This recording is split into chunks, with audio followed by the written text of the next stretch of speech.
we are going to share what we're calling our Bridge to Learning 2020 plan. And you can see the nifty graphic we have there that also includes a circle around it with 3 arrows, which really gets at the idea that this is a fluid plan. It's going to change. We are going to be basing decisions over the next 9 months off of the best information we have over periods of time, as well as taking the different components that go into even making the most minute change and the impacts that that can have on our entire system as we move through our planning for the fall.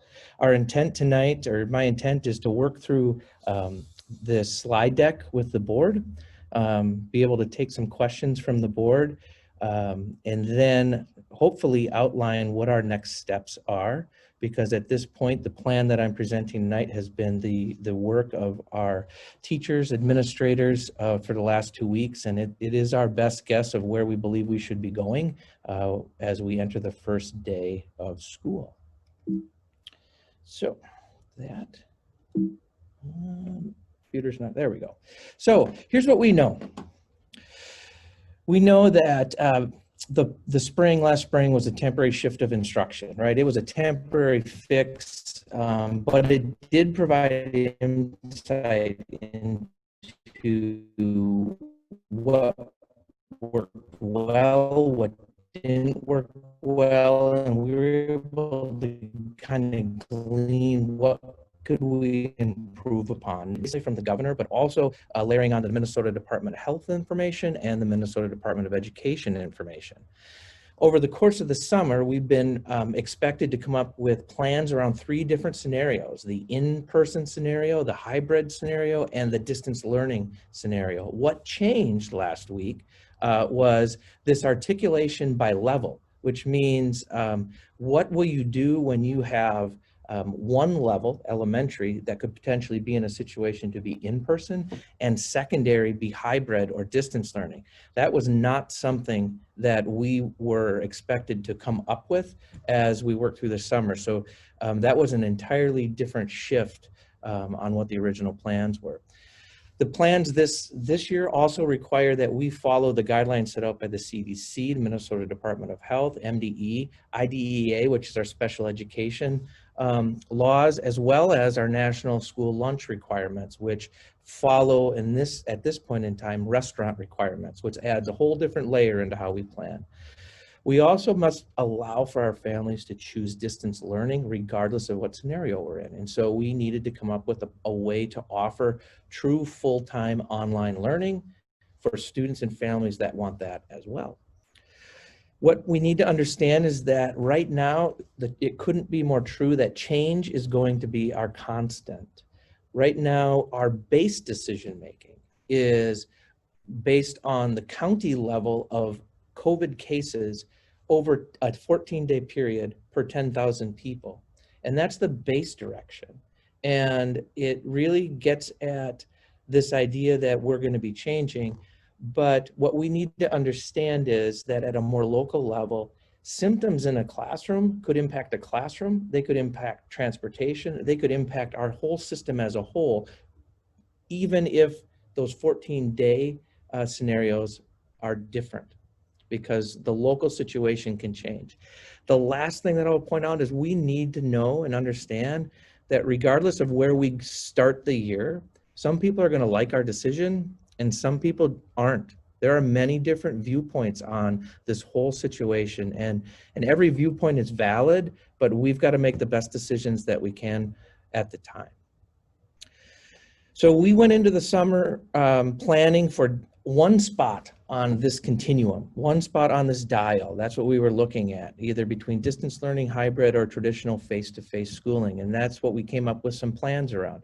Fortunately, we focused most of our time on hybrid modeling because that requires you to plan for distance learning and in-person learning at the same time, as well as taking into account a mixture of that.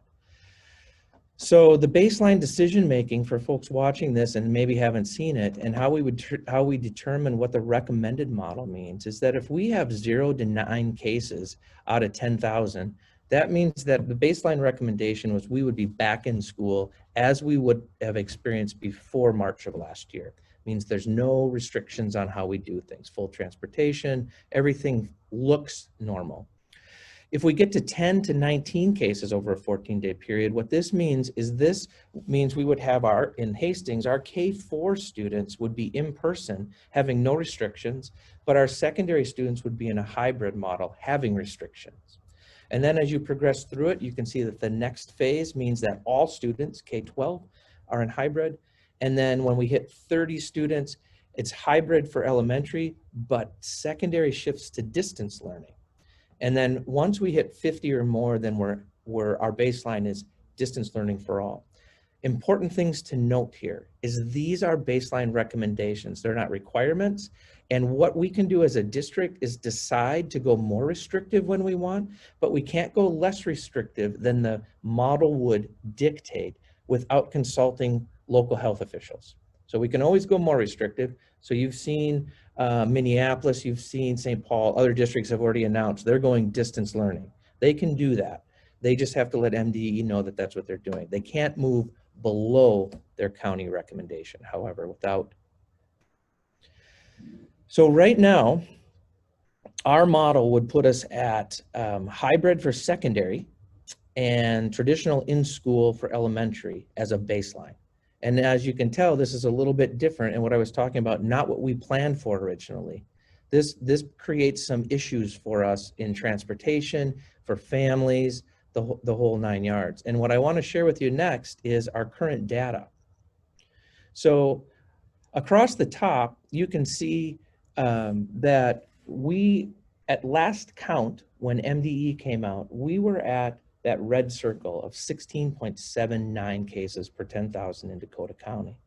What I want to draw your attention to is below that is from our Dakota County website. As of today, we have 63 cases that are being calculated. That's up from, I believe, 58 yesterday, and that blue line shows you our trajectory. So we are able to right now, we have a system going where we're monitoring on a daily basis the numbers and have figured out the calculation so that we can every day shift 14, 14, 14. And right now we are at 21.38 on a 14-day calculation, trending upward. So that's important for us to know because that's a factor of making decisions. So what all besides that data are we using to make decisions? Really is some important information. Over the last month, we've engaged in parent surveys, staff surveys. We've had focus groups with parent groups. We've had a focus group with student groups. We've had different staff, licensed and unlicensed staff in focus groups. We have spent countless hours with staff and building administrators, including a 2-day retreat where we brought teachers and administrators together. And then our district administrators have spent the last 2 weeks really digging into all of the information and trying to come up with a plan that makes the most sense. And as I pointed out before, on the right-hand side, you'll see all the organizations that we're working with and almost in a daily contact with, to include our Metro superintendents and our Metro Job Alike group. So our direct, Jen Reichel is meeting with curriculum folks. Dave Haveman is meeting with special ed folks. Jen Subert is meeting with finance folks so that we understand where everyone is and how they're going about making decisions as well. From all of the information we gathered, we really came up with some values and a guiding change document. And what you see here on this slide is really a compilation of both. What we learned was that the things that are important as we're planning for 2021, safety for both our students and our staff, right? That's an important thing. But families and staff really wanted this year to have consistency and predictability in it. They really wanted to make sure we could figure out how to communicate even better than what happened last year. We need to include mental health support, regardless of whether we're in person or we're not in person. We need to maintain rigor for our kids. We heard that at every level, back to the consistency and predictability, that families really want a consistent, rigorous curriculum, not meaning that we're making it overly difficult, but that it was similar from student to student, and we didn't have discrepancies between levels or the amount of work or the rigor of work. We also know that we need to be nimble and flexible in this. We need to design a system that we can turn on a dime. You know, we can plan to be in hybrid and go to distance learning and tell everybody, you know, in a week we're going to go to distance learning. We can plan and we can move to in-person. But what might happen is, being in person, we might have a breakout and we might have to go straight to distance learning in the course of 24 hours. And so we need to be nimble in our planning and flexible in that, because not everybody might be moving at the same time. To that end, we've used distance learning as our base. Everybody's got to be able to do distance learning well.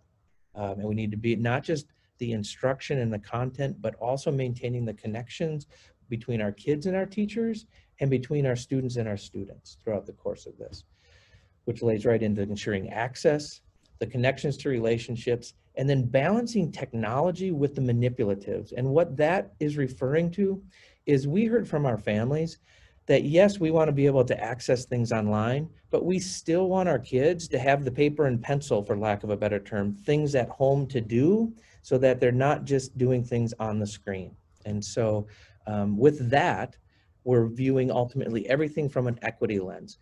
How do we get what we need kids to have regardless of who the kid is in our system? They all need to be able to have what they need to do what we need to have them do. A bigger list, and I know I'm throwing tons of lists at you, but I think what it's showing is the amount of complexity going into this. Everything on this page has some level of implication based on any given decision we make.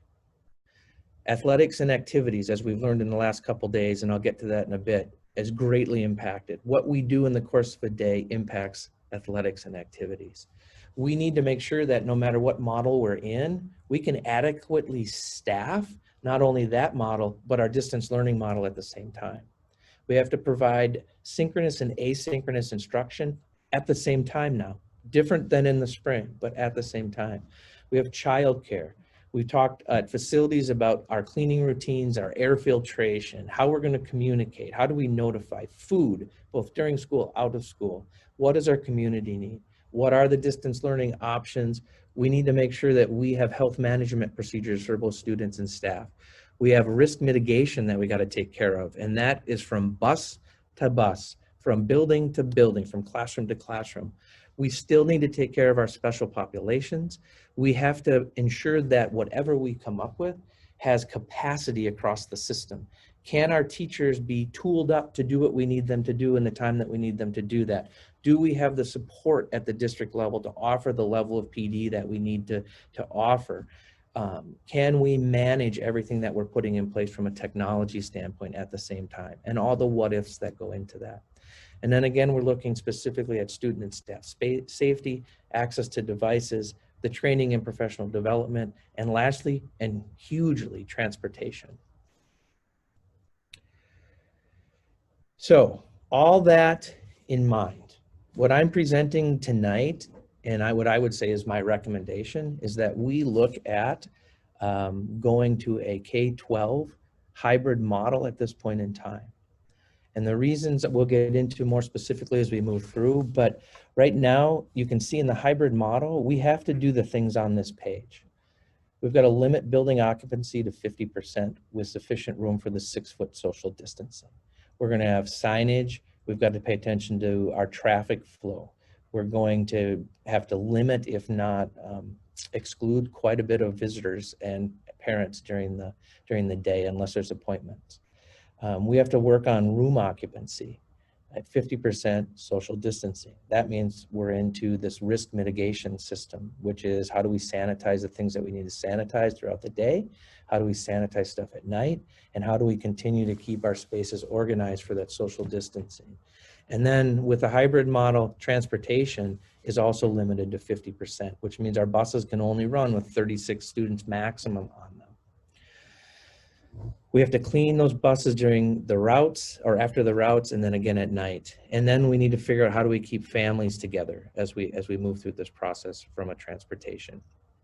And So the reason that I started off this slide by saying my recommendation is we do K-12, you'll remember back to the slides that really our numbers at the point right now would say K-4 could be in person, 512 could be hybrid. Well, once we go hybrid 512, we aren't able to provide transportation with a bus that has 50% of its kids that can sit 3 kids to a seat, 50% of its kids that can sit 50% on the bus. That doesn't jive real well. We've got systems operating with 2 different sets of requirements. The other thing that takes place is we will have families that are operating under 2 systems.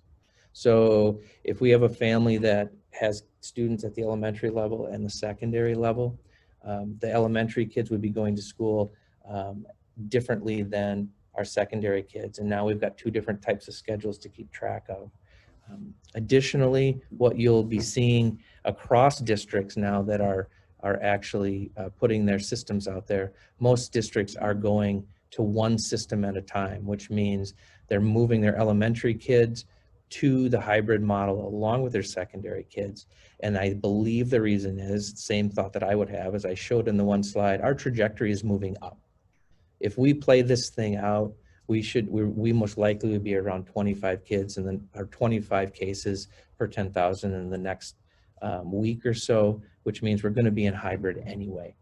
So we're trying to minimize the amount of confusion with parents as well.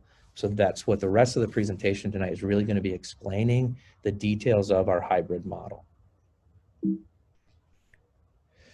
So the Hastings hybrid model looks like this. If a week has 5 days in it, we would be on what's called an AA Flex BB schedule, where the A group, so students for the most part would be divided by alphabet in half. So imagine A through L are the AA kids and M through Z are the BB kids. So the A kids would attend school every week on Mondays and Tuesdays. Meets the consistency piece that parents wanted. B students would meet on Thursdays and Fridays. Again, the consistency. A is cohort 1 from a scheduling standpoint, and B is cohort 2. And so a cohort of students, again, travels 2 days in a row back to back, and then has distance learning for the rest of the 3 days. And then we get to the next week and they do the same thing.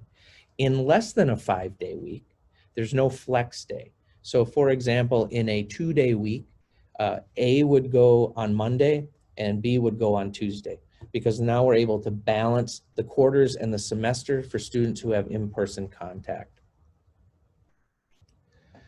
So we go a little bit deeper into this. Here's what elementary school would end up playing out like. Elementary would run from 9:40 to 3:25. And for those of you who've been around for a while, you'll notice that times are adjusted a little bit with this. All 3 elementary schools will run at the same time each day. Again, you're going to notice a change with this. The reason is we got to keep our elementary schools operating in this model where we have to shift the nimble and flexible. If we're shifting from an in-person to a hybrid, and elementary is going to be at a different spot than secondary, we can't have kids on a K-12 bus anymore. We need to have kids sectioned off as elementary kids and as secondary students. Otherwise, we can't operate in 2 tiers at the same time. It's the exact issue that many of our neighboring districts are having and have had to make similar changes. So each cohort at the elementary, when they get to a building, will be divided into 3 groups by grade. And then at a 3-week interval, a student will have an in-person experience with their assigned teachers and then a specialist. And the specialist will rotate in and out of those every 3 weeks. So if I go back to the AA schedule, if I'm an A student, I go to elementary school on Monday and Tuesday, and I have 3 teachers that I experience in that 3-week period of time every Monday and Tuesday in person, and then Wednesday, Thursday, Friday, not in person. One of those will be the specialist. So for the first 3 weeks, I may have art. Then the next 3 weeks, I may have music. And that's what the elementary rotation will look like. But I'll always have, for lack of a better term, a home-based teacher that's my connection point That's my third grade person that I'm with throughout the course of the year. At the middle school, again, you'll notice the time looks a little bit different because in order to have buses operate at half capacity, we have to run more buses and we have to spread this thing out more than what we had to before. But at the middle school, our students are divided in what we're calling learning groups. And each learning group that's broken up will experience 3 100-minute classes each day. So for the first 10 days of the school year, I'm going to attend periods 1, periods 3, and periods 5 of my schedule. And then for the second 10 days, I'm going to attend periods 2, periods 4, and period 6. And the middle school will be on that rotation for that. And then the high school. The high school will run from 7:50 to 1:50. And a student, much like middle school, will experience 3 periods in a day, but it'll be 85-minute periods. And they will rotate a little bit different in that as a high school student, I will be in my first hour, third hour, and 7th hour for 4.5 weeks. So at the high school, what we're trying to do is, because those classes have a little bit more content to get through, we're going to run those as midterm classes. So for 4.5 weeks, I'm experiencing my classes 1, 3, and 7, digging in deeply for 4.5 weeks. But what we heard from families is that 7 classes in a day, distance learning, is way too much. And so this allows us to break it up and do it in half quarter chunks. So then the next 4.5 weeks of the quarter is 2, 4, and 6. Then what you'll see is that we're going to run what's called a skinny every day because we have the 7-period day. So period 5 is going to run every day all year long, but for 45 minutes. In addition to that, when students, because the day has to be chunked out equally, the other half of that 90-minute block, you can see in the last bullet there, we're going to have our high school students have an advisory. Again, back to the social, emotional, and mental health piece of this, an opportunity for our high school kids to stay connected in something more than just academics with the adults in our buildings. So a little bit more about flex days. On a flex day, so in our case, this is Wednesdays, students will not be in buildings. Transportation doesn't run. And the reason for this is the safety and risk mitigation piece, as well as kind of an ability to regroup. So it creates a window of separation between those two cohort groups. So you have the same group of kids coming in on Monday and Tuesday, they then go. We clean on Wednesday, a deep cleaning, and then a different set of kids comes in on Thursday and Friday. This mitigates one more opportunity for kind of a cross-pollination of germs and viruses to happen. Again, it allows us to deep clean the buildings midweek, and it's intended to be an asynchronous, flexible learning in addition to that need of professional development and training and connection with students. So on a Wednesday, students might be learning, teachers might be checking in with them to make sure things are going okay, and it provides us an opportunity to say, hey, staff, we need to train you up on this new thing inside of Infinite Campus, or we need to make sure everybody knows how to do this new thing in Zoom as we move along throughout the year. An added component is what we're referring to as Hastings Online Academy. So this is distance learning for students and families that want full-time online learning. This is different than when a building shifts into distance learning because of a COVID-related thing. That's going to still function. These are entirely different classes. These happen on a different frame than what's happening with everyone else. So we are going to ask families to opt in for at least a semester at a time so we can plan, because we're rescheduling staff schedules at the high school, at the middle school, and at the elementary school level to accommodate students. We already have about 150 families that have signed up, and we anticipate after tonight we probably are going to get some more families sign up for this. Elementary right now is planning to run with its own curriculum and teachers. But at the secondary, we are going to utilize a accredited online program called Edgenuity. which allows us to use their software and their curriculum and content, but use our teachers. Because another thing that we heard loud and clear with online is our families and students still want to have connection with our teachers, our Hastings staff, even when we're online. And so this allows us to offer a robust curriculum that we know is aligned with Minnesota standards and have our teachers be a part of the delivery of that.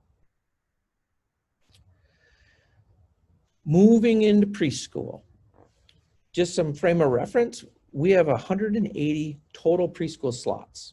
Right now we have 58 people that are confirmed for general education in preschool and 48 confirmed for our early childhood special education program. What we heard from parents on the right there is nobody really had interest in doing distance learning. They wanted in person. So we've decided if we need to collapse sections to get kids into neater cohorts, we're going to do that, and we're going to deliver preschool all in person. We're going to deliver the same programming, and we're going to continue to use our co-teaching model between general education and special education so that those families get an experience for their students that they truly want to have and would be paying for. Moving on to transportation. Whoops. So at this point in time, we do need to accommodate the 50% capacity. And to that end, like I explained before, we have to shift to a 2-tier system. That means we're going to have an elementary tier and we're going to have a secondary tier for transportation.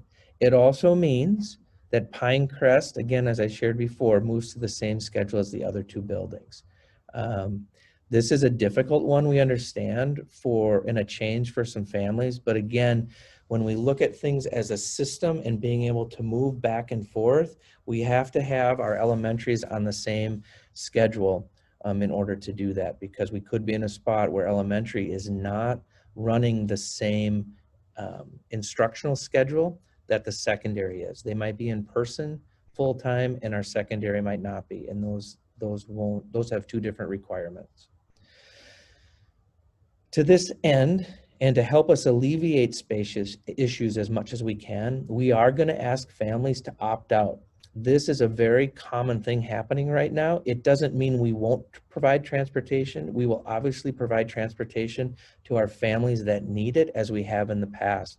But for families, and in our survey, what we learned is we had quite a few families that would be willing to drive their students to and from school and are able to do that. And we're going to ask them simply to opt out. Doesn't mean they can't opt back in if things would change, but that will be a way for us to mitigate some things as we move through this. To help at the high school, we're hoping that by not charging this year for high school permits, we will get more students driving rather than riding the bus to school. And that again will help free up space on our school buses. So then with regard to the calendar, this has been something, if you remember, maybe 3 weeks ago as a board, I brought up the idea of maybe we should look at changing a calendar. We really have landed, I think like other districts did, on the idea that we don't want to change the calendar at this point because we don't know what the whole year is going to look like. We don't have that information. And so how can we layer on top of our already scheduled calendar with the least amount of changes, this AABB flex rotation? So here's what it looks like. We think we should schedule our calendar out through Thanksgiving break. And as we approach Thanksgiving break, we look and see what do we do for the next set, probably through winter break. What should we do? Or spring break or something like that. Our workshop week would stay as it's written, where it would be the week of the 24th of August. And then what we would change is we would change what the first week of school looks like. If you remember, in a normal year where we're in person, we have time set aside for groups of kids to come into the buildings while other students aren't there.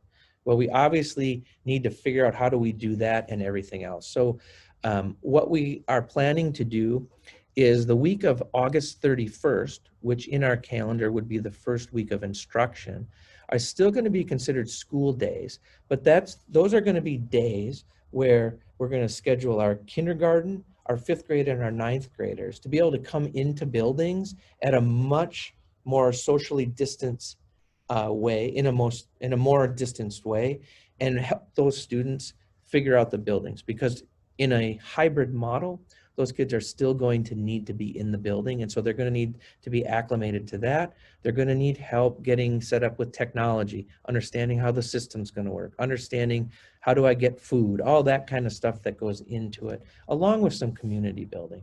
And so we're going to take that first week or that last week of August to be time to do that, as well as for teachers who don't have a kindergarten, fifth grade, or ninth grade, to start reaching out to students and doing their Zoom calls, doing their check-in calls, meeting online, setting up things, making sure kids know how to do things, because that was another thing that we heard from parents loud and clear is we really need to utilize the technology in a way that creates more of a relationship than just my students seeing the teacher on instructional time.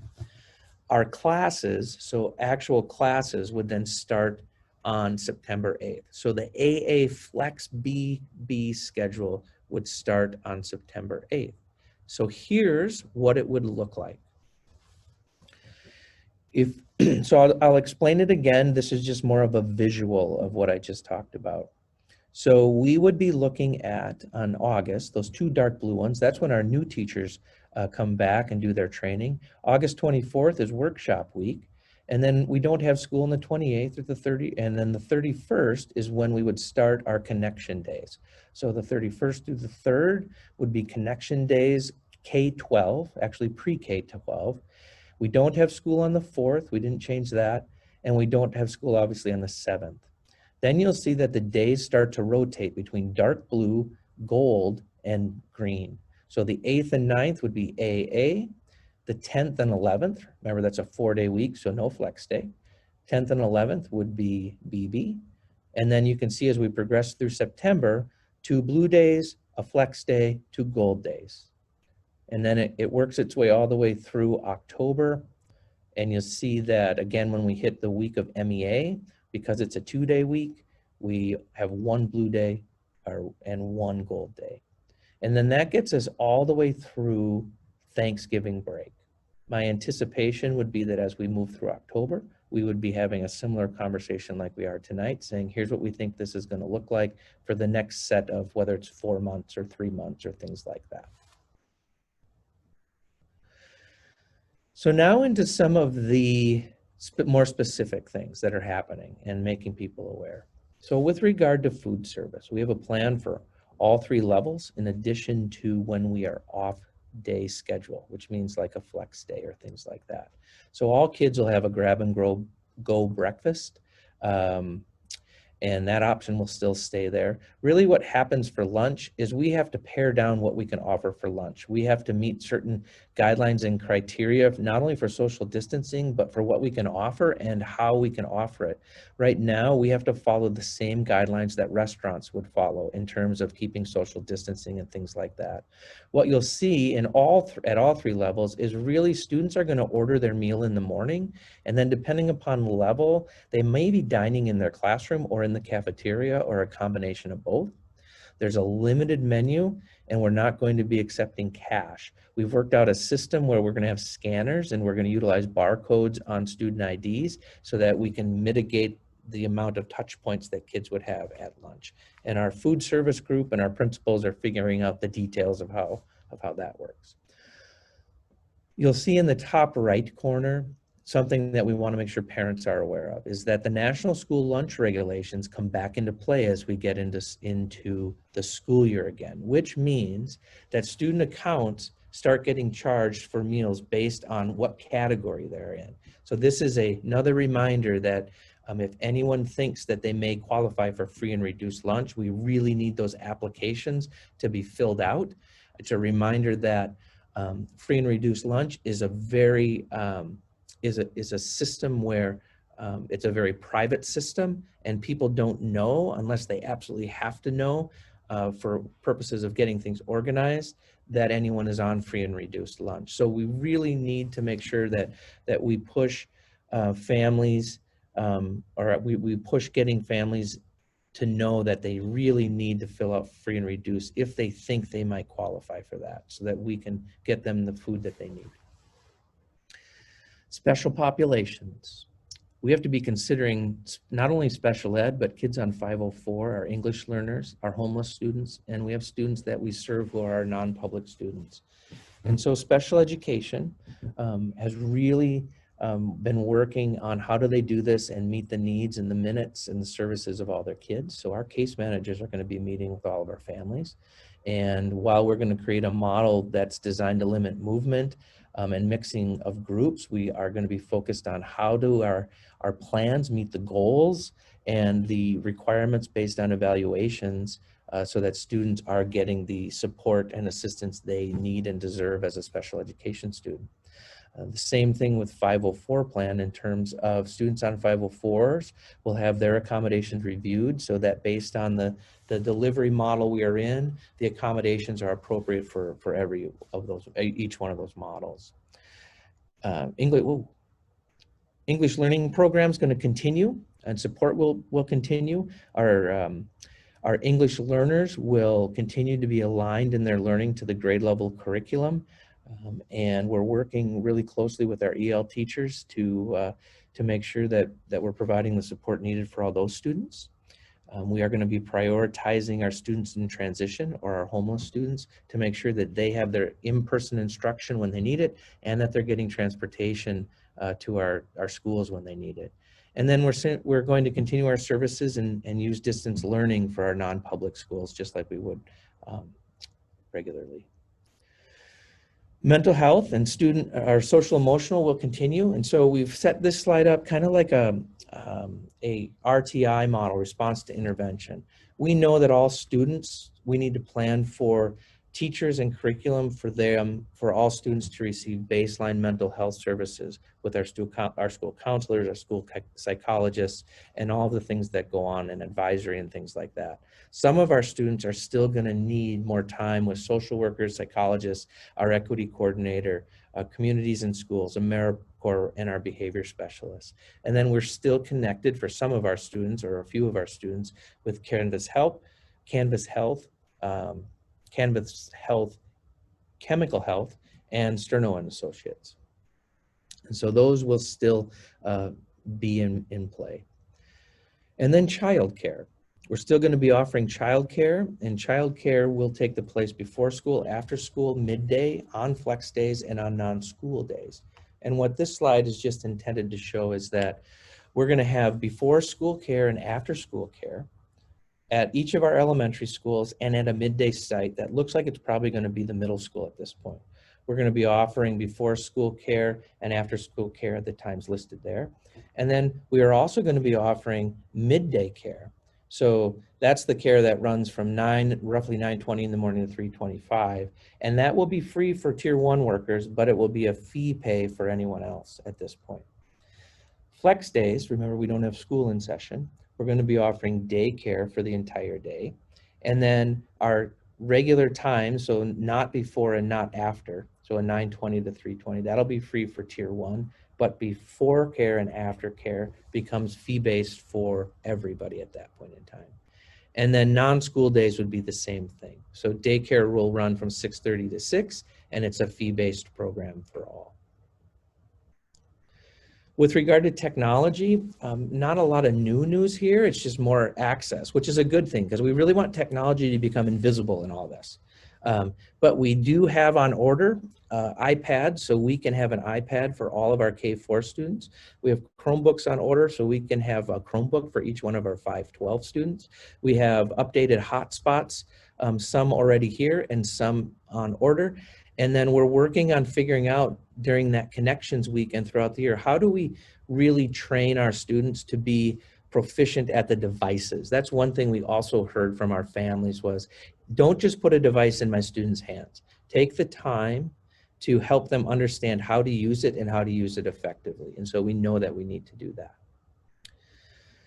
And then hot off the presses is our athletics. For those that have been paying attention, no news on necessarily baseball yet, Lisa, but all right. But we do know for sure that we're going to have a modified season for tennis, cross country, and soccer for the fall. And we do know that football and volleyball will be moved to spring. And so if you haven't seen the details, right now it looks like we're essentially going to have two shortened spring seasons. One that's got typical spring sports, and then the other one will have football and volleyball. More to come on all of that. It looks like fall athletics is going to plan to start up somewhere around August 17th, is what the Minnesota High School League had said. But we'll wait for more guidance on what they allow us to do there. Hey, Bob, what about girls swimming? I think that was on the approved list, subject to USA Swimming. That could have been. These were the ones that were fully approved as of yesterday. So swimming might yet to be come out. I think that's going to be a daily base, one of those things. So that could very well. It could even be approved since I put this together.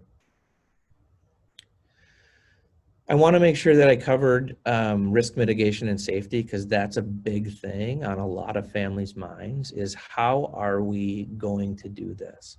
And we talked about the difference between safety and risk mitigation at a couple of our board meetings. And I think it's really important that we focus on risk mitigation in order to keep people safe. That's really what we're doing, as safe as possible. And so we will be running our buildings at 50% occupancy. We're keeping our kids on a 2-day cycle. We're minimizing that movement throughout the day. We've got a controlled lunch delivery. We're cleaning throughout the day. We're deep cleaning on Wednesdays and then Fridays and Saturdays. And as you'll see in a moment, we've got flow charts and quarantine rooms for all of our buildings. And we're making filtration adjustments to all of our HVAC systems in our buildings that we can. So one of the questions that comes up, and these are just two examples, one on the left is an employee and one is a student, but it expresses the level of detail that we've been working on. And I have to give kudos to Dave Haveman and Deanna Werner and Cam Peterson and Carrie Gore, and the work that they've done to try and figure out what makes sense. And we've been fortunate that we were able to utilize some of these practices with our summer programming and when things happen. But essentially we have 4 spreadsheets that look like this, or 4 flowcharts rather, that look like this. One, if an employee becomes ill at work, and one if an employee would become ill prior to coming work. And then the same thing for a student. A student becomes ill while at school, or a student has symptoms and they're not at school. And as you can see, these flowcharts give us and our staff the direction of really a bunch of if-then statements. You know, if I'm at home and I'm a student, my parent and guardian needs to let the school know. And then we go through a whole sequence of events, getting us all the way through the end of this flowchart, so that we can make sure that we're making the appropriate moves depending upon who has a symptom, who gets sick at school, what is the contact tracing we can do, when do we need to contact MDH, how do we notify families, when do we need to potentially shut down a classroom, a series of classrooms, a building, a transportation route. So this I wanted to share is not only for the board, but for folks at home, is this is the level of detail we're operating on right now to help keep all of our kids and staff safe throughout the day, should we need to utilize it. So that is 47 minutes of a lot of information. But that's our plan. And again, that's the plan I would be recommending that we move on. I realize that we want to take some feedback and questions from the board. I realize that inside of that plan, we may have some families that have questions and are wondering about stuff. But I also know, in watching other districts, we would be in good shape to suggest and make a decision about a plan moving forward sooner than later, and then adapt off of that plan. Because we have families that are trying to make decisions about, not only do I want to send my kid to school, but do I need daycare? When do I need daycare? How do I set this up? What am I going to do with my kids? So I don't think we should wait much longer. And quite frankly, I would this is my best recommendation of where I believe we should be going right now, based on the trend data and all the information we have.